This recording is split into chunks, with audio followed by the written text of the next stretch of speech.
It's on, just 3 short days after a telephone call with Turkey's president that led Donald Trump to order the withdrawal of U.S. forces from northeast Syria, Turkish fighter jets bombing positions across the border, and Recep Tayyip Erdogan announcing the launch of an offensive, shrugging off calls for restraint from NATO allies, Iran, Russia, and even from Washington, where Senate Republicans have broken ranks with the U.S. president's decision and warned of sanctions against Turkey.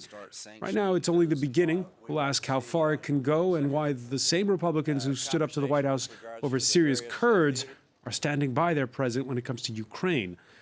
It is hard to ignore the context of Sunday night's shock 11 p.m. announcement by Donald Trump on Turkey and Syria, smack in the middle of the domestic political tsunami, if you will, of an impeachment probe.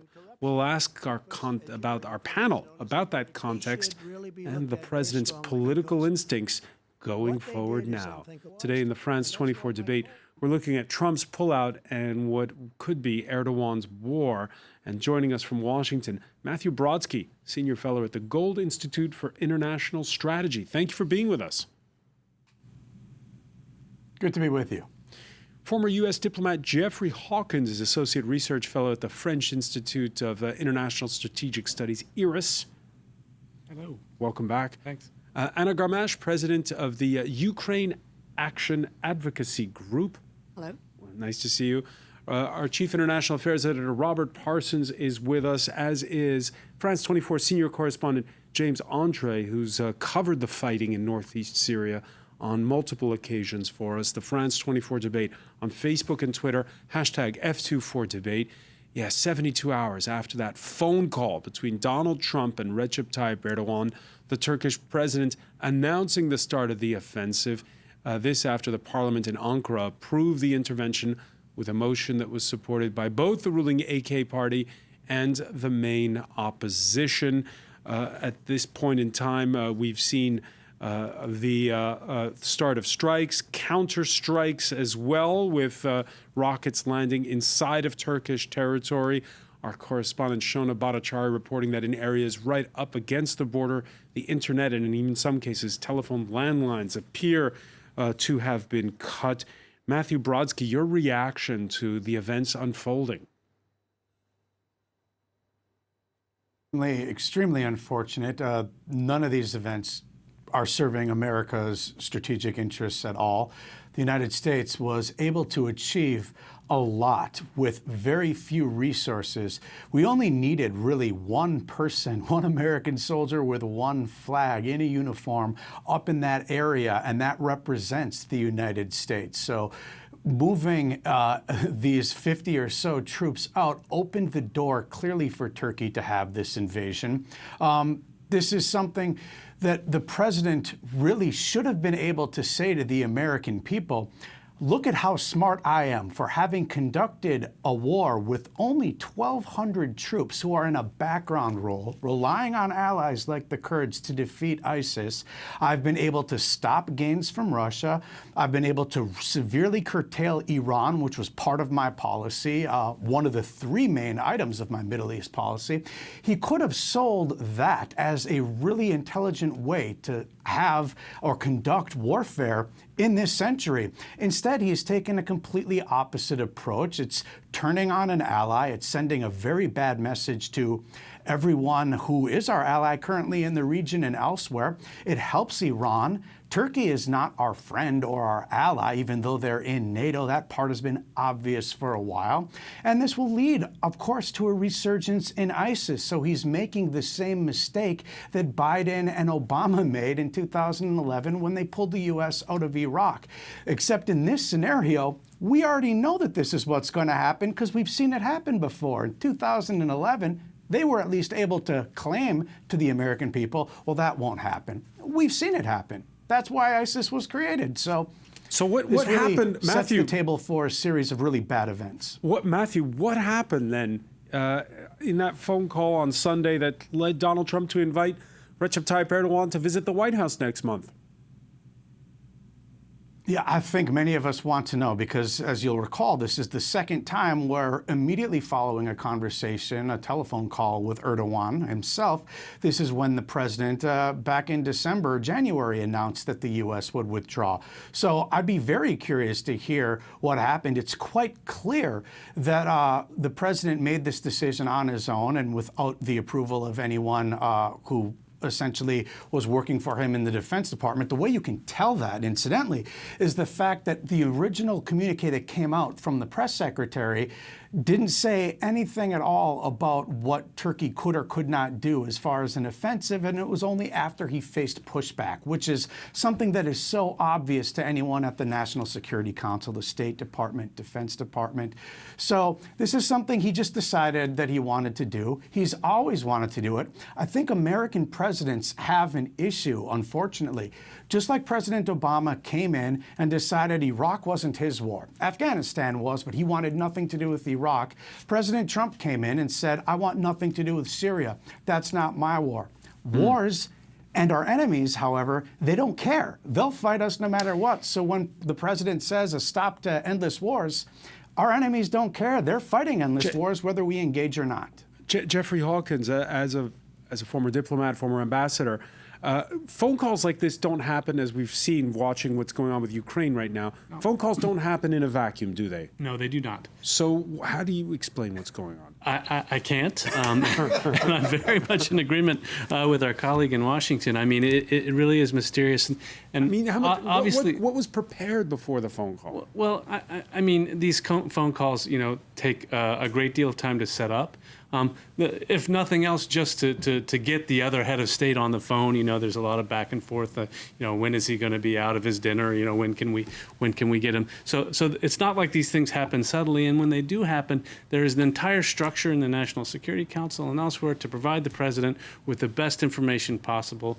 Generally speaking, in a normal presidency, you're going to have a great deal of debate about what should be said and what messages should be passed, and it will come as a result of a decision, sometimes made directly by the president, and other times made by the president's advisors. In this case, it appears that the president just shot from the hip, and he's so proud of doing that, but the results can often be incredibly chaotic, if not worse. And we're seeing in Washington that we're not getting the same messages from the White House, the State Department, and the Department of Defense, the Pentagon. Well, my heart certainly goes out to everybody in the wider administration, and particularly at DOD, who have worked so hard to establish a relationship with our Kurdish allies in the region, and who, as was already pointed out, have had some success there.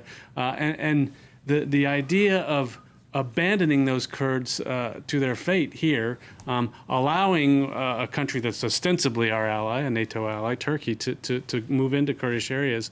The message that sends to anybody else that might work with us, either in the Middle East or elsewhere, is just terrible.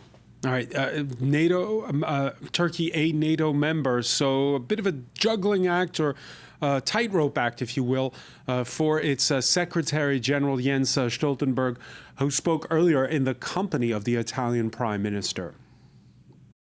It is important to avoid actions that may further destabilize the region, escalate tensions, and cause more human suffering. I count on Turkey to act with restraint and ensure that any action it may take in northern Syria is proportionate and measured. We must not jeopardize the gains we have made together against our common enemy, ISIS, because ISIS continues to pose a grave threat to the Middle East and North Africa and to all our nations. I will discuss this issue with President Erdogan in Istanbul on Friday. Action must be proportionate, he says, Robert Parsons. That's not what some of the other NATO members are doing. The Netherlands summoned the Turkish ambassador, where we've got this word of a joint communique that's being worked on by the French, the British, and the Germans. The blowback seems a lot stronger from the European members of NATO. Yeah, I think so. So, I mean, fine words there, but that's really, shutting the stable gate after the horse has bolted. We're already in a situation where the Turks moving into Syrian territory it's hard to believe at this stage that whatever anybody says, that Turkey is going to stop this operation until they've achieved what they believe they need to do.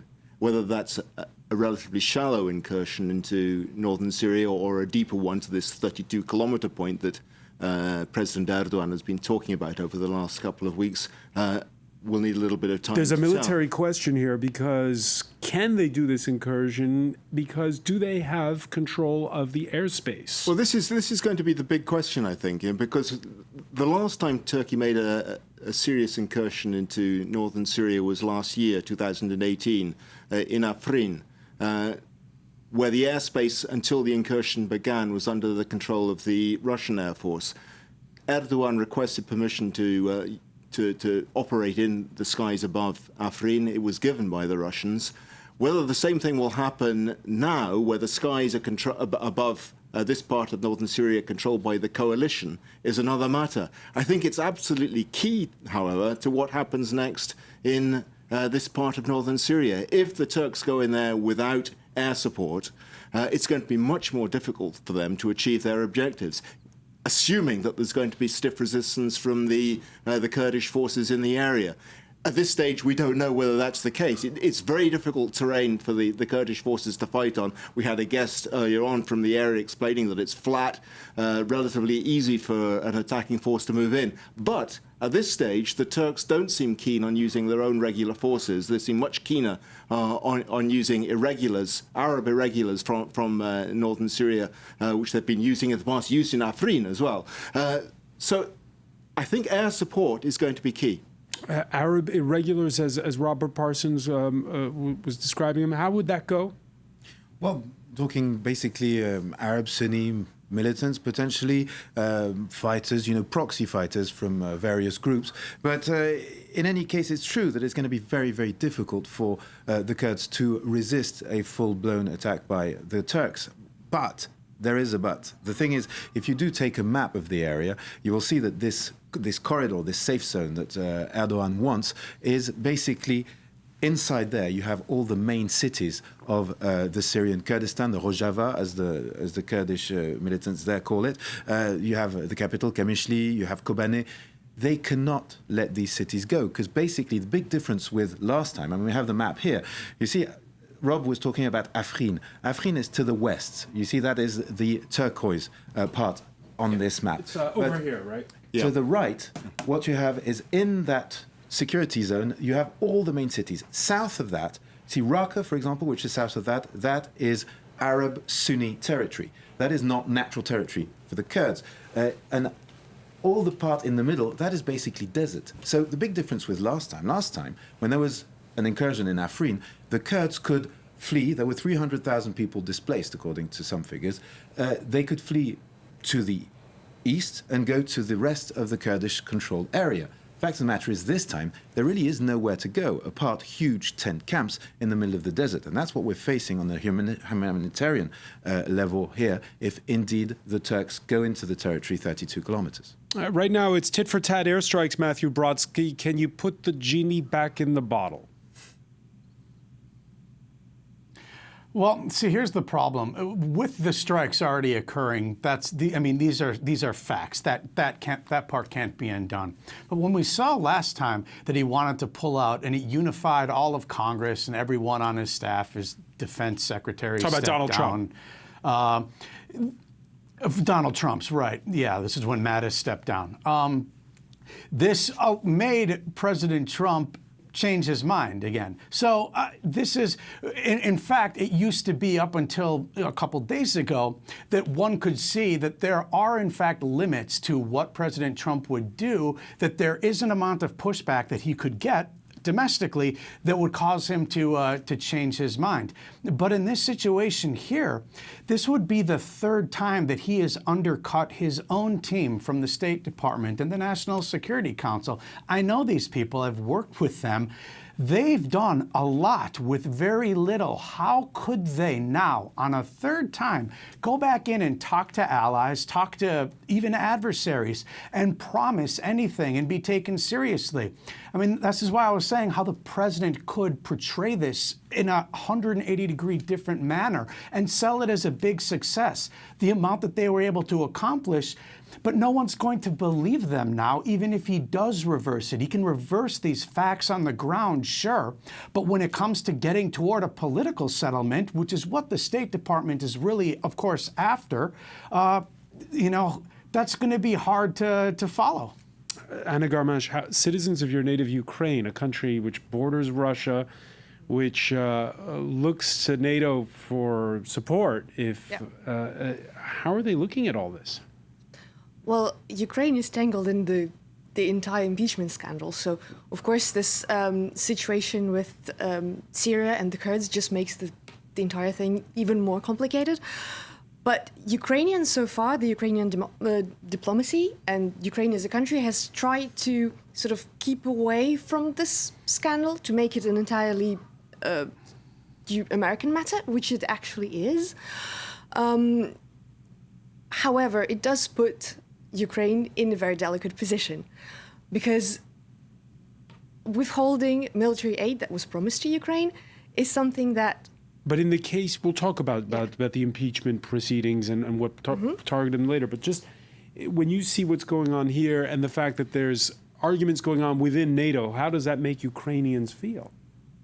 Well, Ukrainians have wondered for a while, of course, how much, to what extent they can count on the NATO support.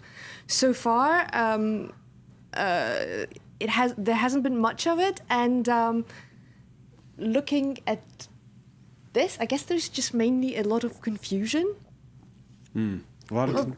If I could just add to that as well, I mean, it feeds into the whole argument that's been going on throughout the Trump presidency about U.S. backing support for NATO. Donald Trump has on several occasions called into account the need for NATO. And this sort of operation is just going to make allies of the United States think, where does this stop? What does he really, who is an ally, who isn't an ally? At what point is the United States going to support us if we get into trouble? In NATO, of course, there's the doctrine that if one member of NATO is attacked, all the others come to its defense. They're going to be looking at this and saying, can we trust this guy? If you're an Estonian, for instance, on the border with Russia and you're having to put up with a lot of hostile exercises from the Russian military, they're going to be saying to themselves, I'm not sure about this at all. I'm not that confident that if push comes to shove, that the United States is going to be backing us. We're going to pick up on this when we come back. Stay with us. You're watching the France 24 debate.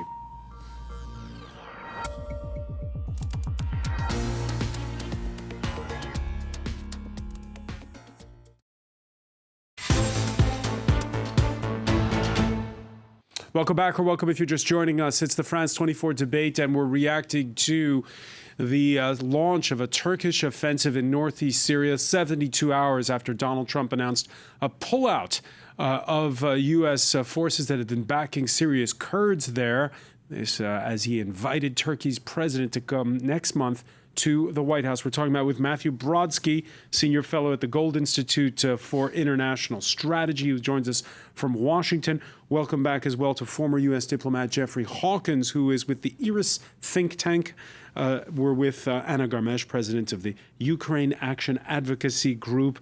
France 24's James Andre, senior correspondent, and Robert Parsons, our chief international affairs editor. James Andre, you several times were in Syria, most notably last January when there was the fight to root out those last pockets. We've heard in the last hours Germany and France saying this could open the door for a rekindling of ISIS, this offensive. It's the Kurds that are holding not only ISIS prisoners, but also families. You filmed some of those families. Let's take a look. Yeah, absolutely. We went into Al-Hol camp, and these pictures were filmed inside that camp in Syria, and you will see these are mainly foreign fighters. This specific square of the camp was where they keep French, British, American also citizens who decided to join the Islamic State group, and indeed they're being kept by the Kurds. Do we have the footage?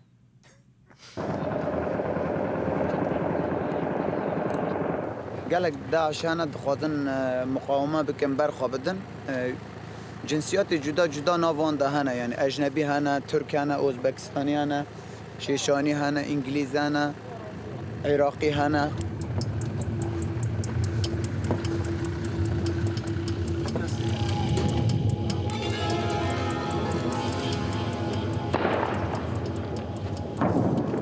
Apologies for that. That was another part of some of what you filmed. Tell us what we just saw. Well, what we just saw was actually the Kurdish fighters on the ground.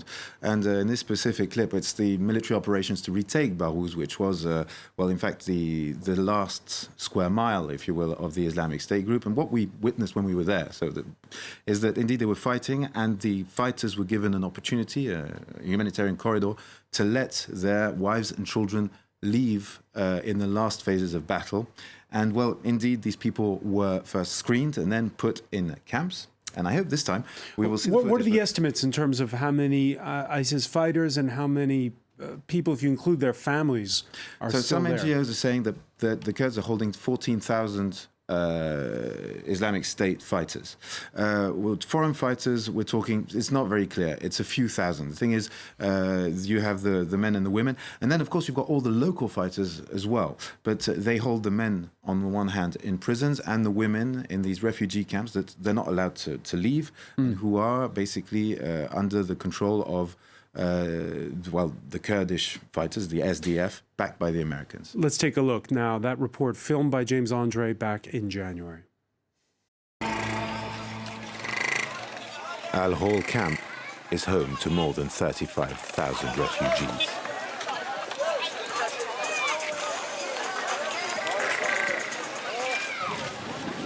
This is the special section for foreign jihadi families.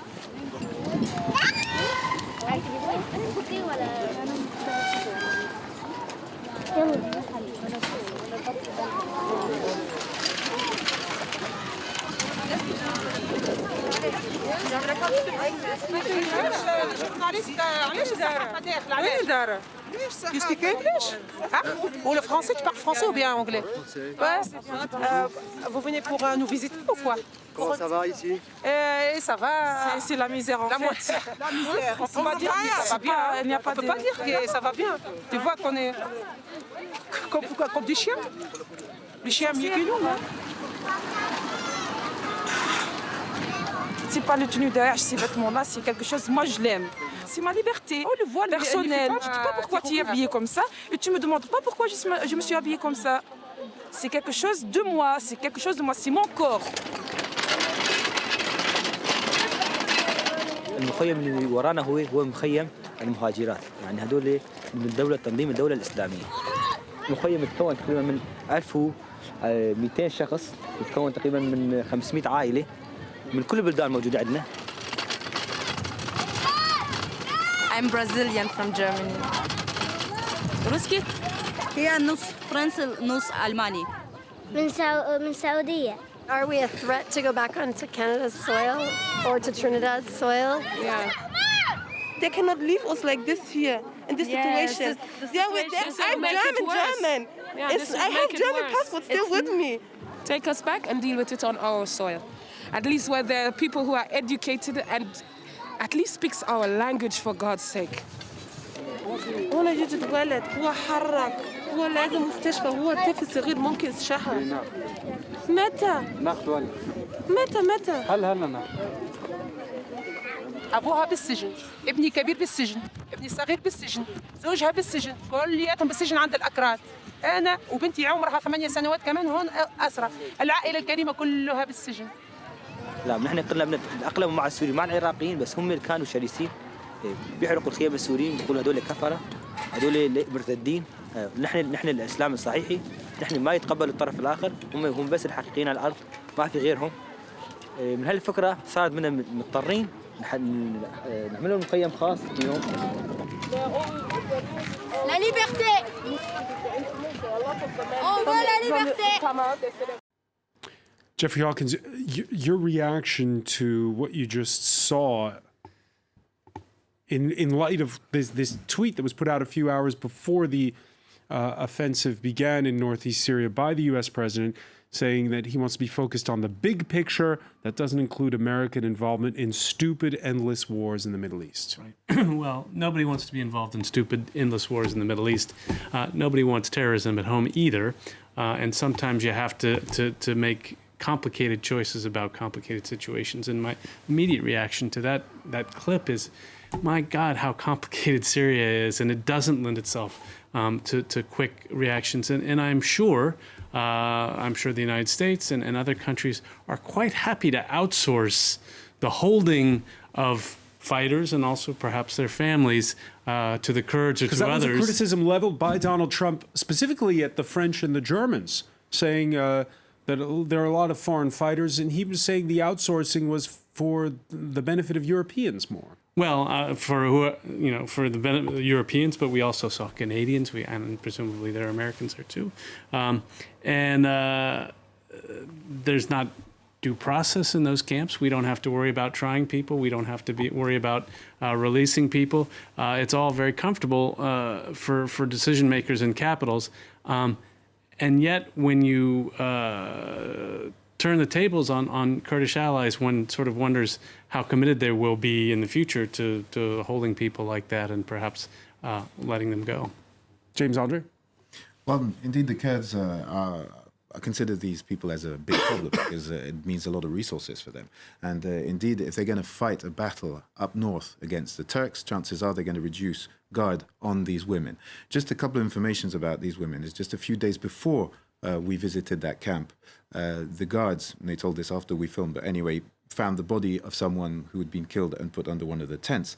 And more recently, in that specific part of the camp, the women raised an Islamic State flag. Just a last detail, none of the ones I interviewed, and I interviewed probably about 10 from various nationalities, they all regretted being in the camp, but they did not regret joining the Islamic State group. And this is the very big difficulty with this, is that basically... Is this another Guantanamo? Do you feel like these people are going to be in limbo forever? This is, you could say this is Guantanamo on steroids, because it's run by, partners, allies of the United States that indeed, well, they've just kind of decided to, and this is what the Kurds I've spoken to, because I have made a couple of phone calls before coming tonight, have said, they feel completely backstabbed by the United States in this occurrence. So they're going to ask themselves even more why they should carry on taking care of these people. No, but I think the risk isn't of another Guantanamo, it's of a completely different order altogether. It's as if all the prisoners of Guantanamo might be let free and run amok in Cuba, because that's what's going to happen here. When the Kurds pull out, which one has to assume they're going to do if things carry on in the present way, because they're going to want to defend their own people in the northeastern part of Syria, where the Turks are moving in at the moment, then those prisoners are going to be free to just go wherever they want to go, and that's the 12,000 or so fighters plus their families, plus all those European fighters who joined in with the Islamic State organization. And the big question is going to be, where are they going to go? What are their objectives going to be? Are they going to join with the 14,000 or so Islamic State fighters who are believed to be still in Iraq and Syria? There are so many imponderables in this, and I'm sure Donald Trump hasn't given it a moment's consideration. All right, and that is the point that Republican Senator Lindsey Graham has been hammering home. He's done so again in tweets. These were comments that he made earlier in the week. Would hope people in the country want allies in the war.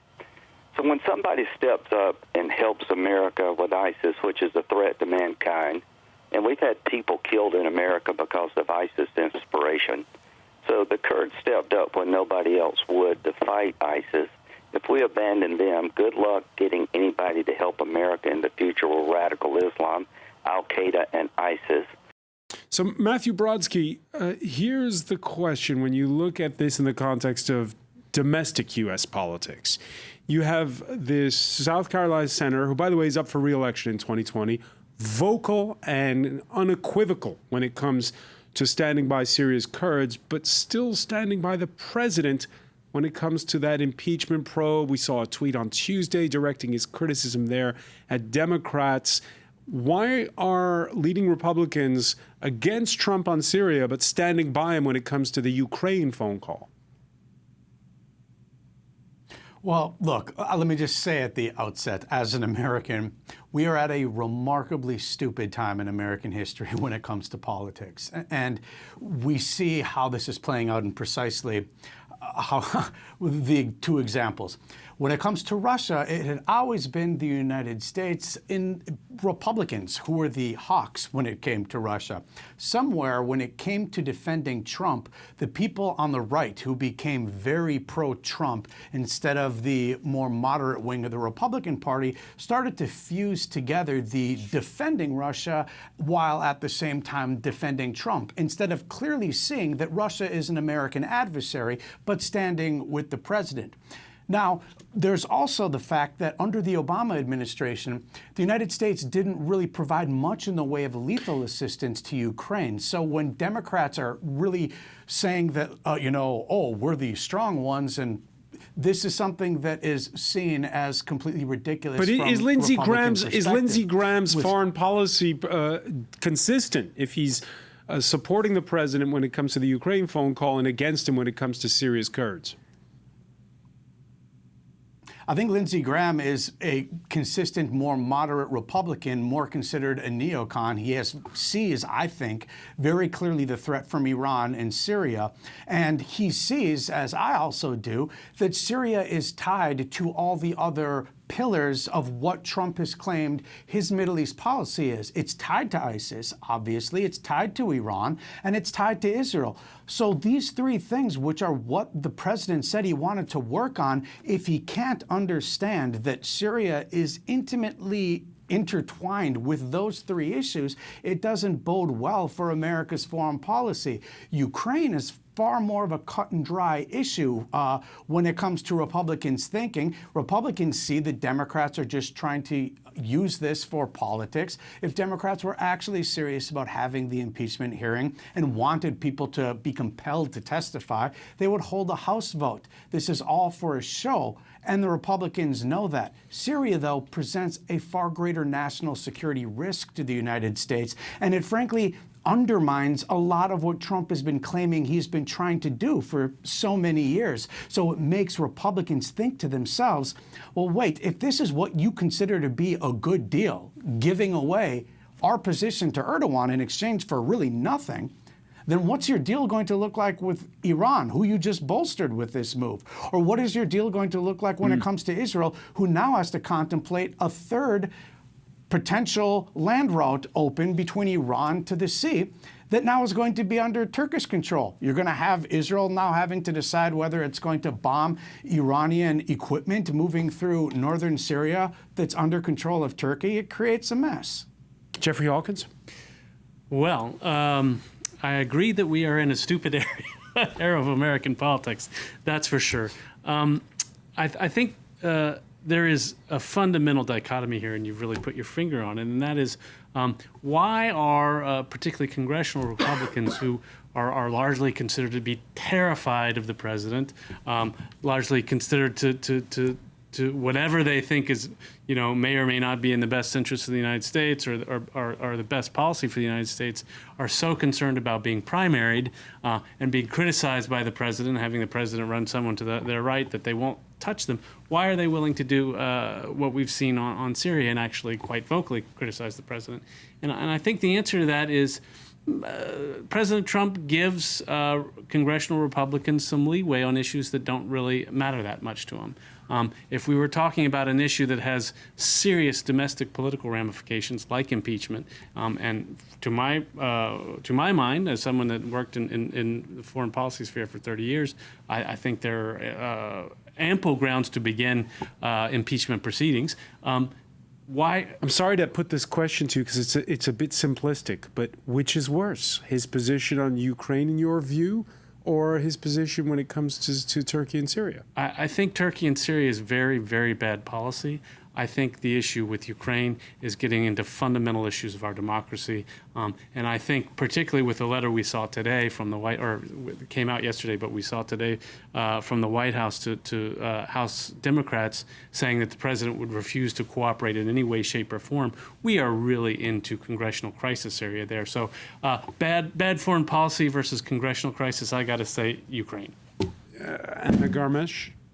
Well, I do agree with the fact that the reasons for the differences between the reactions of Republicans with regards to Ukraine and to Syria basically depend on American political dynamics, internal dynamics. I mean, simply because in terms of public opinion, for a Republican who would say that what was done by Mr. Trump with regards to Ukraine was a wrongdoing, would basically agree with the fact that he would need to be impeached. With Syria, I think they have a bit more freedom to oppose him simply because it doesn't mean that they do agree with impeachment procedures. And at this point in time, how do you read what's going to happen? You said in part one of our discussion that Ukrainians have been able to stay out of it for the most part so far. Yes. Well, as far as they could, because obviously Ukraine is in the center of the scandal. There have been the famous press conferences by Volodymyr Zelensky alone, and also the common one with Mr. Trump that we can see. That we saw during UN week. Exactly. But this is pretty much it, and Volodymyr Zelensky has tried as much as he could to not to sort of contradict. A tightrope act for him. Yes, Right. just say nothing, pretty much. And this is what he was trying to do, which he more or less managed. All right. Yeah. Robert. Which is probably the best way to go for him right I now. would agree with that completely. I mean, he's on a hiding to nothing, isn't he? Here, he knows. If he gets sucked into American politics, he loses. Ukraine loses. The most important thing for him and for Ukraine is to keep a distance from American politics. Ukraine urgently needs the United States in whatever form it comes, whether it's Donald Trump or somebody else. Just cannot afford to be sucked in any way. And getting back to the issue of this offensive that's begun, you heard Matthew Brodsky say that you can't undo the airstrikes we've seen this Wednesday. Yeah. Is it possible, though, to de-escalate, to prevent it from going further? Well, I don't know. If there is a UN Security Council meeting, perhaps something could be done at that. Whether it would create a no-fly zone, for instance, over that part of Syria, possibly. It's really difficult to know how, for instance, Russia would vote on something like that. Russia's position is not at all clear at this moment. It has urged the Turks not to enter that part of Turkey. It has urged caution on Erdogan. But in the long run, rather like Iran in this equation as well, they've got mixed interests here. On the one hand, they quite like to see the Kurds weakened in northeastern Syria to allow Damascus to take greater control over the area. On the other hand, neither of them, and least of all Iran, want to see Turkey firmly established in northeastern Syria. So part of the answer lies in Moscow? Well, probably. The thing is, to be honest, it lies also if Erdogan pushes on, and if the US decide to move back as Erdogan moves forward, the Kurds are going to have to move. And their only possibility is to turn to the regime and the Russians, which they have good relations with. You've got to remember that, for example, if you go into their capital on the border, well, you have a security polygon, which is the regime. It is present inside the Kurdish area. So the only thing they will have the possibility to do, if indeed the worst comes to the worst with Turkey, is to turn to the regime. The regime has already said, if you want back, you're welcome. That just means they won't have any leverage to negotiate an autonomy or anything. Yeah. And then the regime will say, wait a minute, you are now impeding on our territory, we're a sovereign nation, and you need to go out to the Turks, but then they're backed by the Russians and the Iranians. So chances are what will in a sense happen will be indeed the end of an autonomous province for the Kurds, though they could probably broker something. Then it would be the Kurds turning to the regime, and penultimately Trump having handed the victory of the control of the whole of Syria to the regime and its allies. All right, we'll see what happens. James Andre, I want to thank you. I want to thank as well Jeffrey Hawkins, Robert Parsons, Anna Garmish. I want to thank Matthew Brodsky for being with us from Washington. Stay with us. Media Watch is next.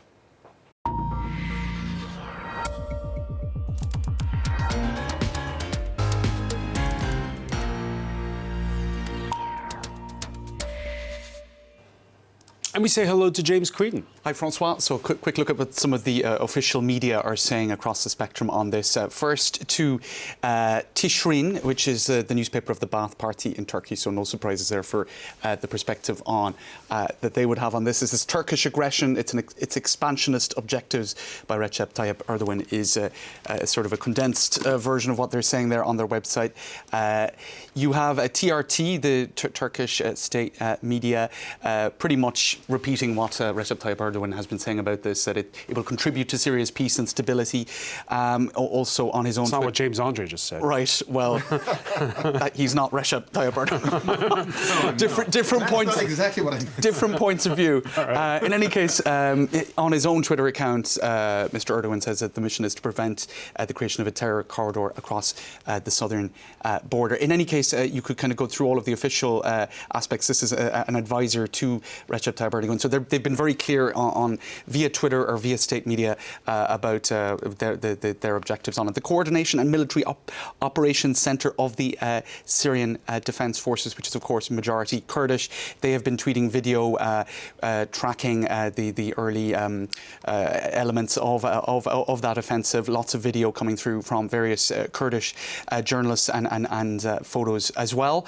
I suppose worth saying that on the ground there has been a degree of panic, as you would expect, and that is being reported as well by journalists who are following this and sharing via social media. Mustafa Bali saying that there's a huge panic amongst the people of the region. Donald Trump, of course, tweeting as well. So each person who has a stake in this coming across with their own particular perspectives on this. This is about ending stupid, endless wars. And it should be pointed out, this tweet coming out before the offensive was launched. Indeed. But some people interpreting this, such as Corentin Stellin, who is a French historian and expert on US policy, he's saying it's basically the green light has been given to Turkey. Le feu est bien vert pour la Turquie. And so that's how Donald Trump's communications has been interpreted. Lots of political cartoons coming through as well that are pretty, that are not very flattering of Donald Trump. And then Trump said the US could no longer afford to help us. Did you tell him we'd be willing to look for dirt on Biden? And indeed, Trump is being cast in the political cartoons as either I suppose, completely reckless in terms of knee-jerk responses that are having direct consequences in terms of fatalities for Kurds, or it's being really interpreted as an act of betrayal, stabbing the Kurdish allies in the back there, Uncle Sam being depicted in that one, or just allowing Erdogan, as he's been cast here, Merdogan, a sort of a dangerous figure, if you like, being let loose on the Kurds. So certainly that's how it's being depicted across a lot of political cartoons. This is a Conservative Party MEP. I mean, you could look at so many different reactions to this, but there's a lot of condemnation of these Turkish airstrikes. I'll finish with a couple of reactions from Lindsey Graham, senator in the US, who has been saying that he will work to oppose this from within the Senate. I suppose, what can you do when it's already underway? Let's be very clear. Whatever, sorry, that's not Lindsey Graham. He will lead an effort in Congress to make Erdogan pay a heavy price. So within the US as well, there's a certain amount of pushback against Donald Trump's so-called green light. How much can Congress do? Well, I mean, they can do lots of things in normal circumstances, and most importantly, Congress has the power of the purse. But, you know, if they pass legislation regarding the Kurds, and if the president is not on board with that, he can veto it. Just a couple of reactions from France as well. The philosopher Raphael Glucksmann saying that this is an absolute scandal. He's expressing his solidarity with Kurdish allies, and that this solidarity must go beyond simple words. And he's saying that the EU and NATO essentially that we can't be complicit with Donald Trump. Lots of other reactions as well from French social media, but I don't think we have time for all of them, but more later in the evening. All right, many thanks for that, James Creedon. I want to thank our panel once again. Thank you for joining us here in the France 24 debate.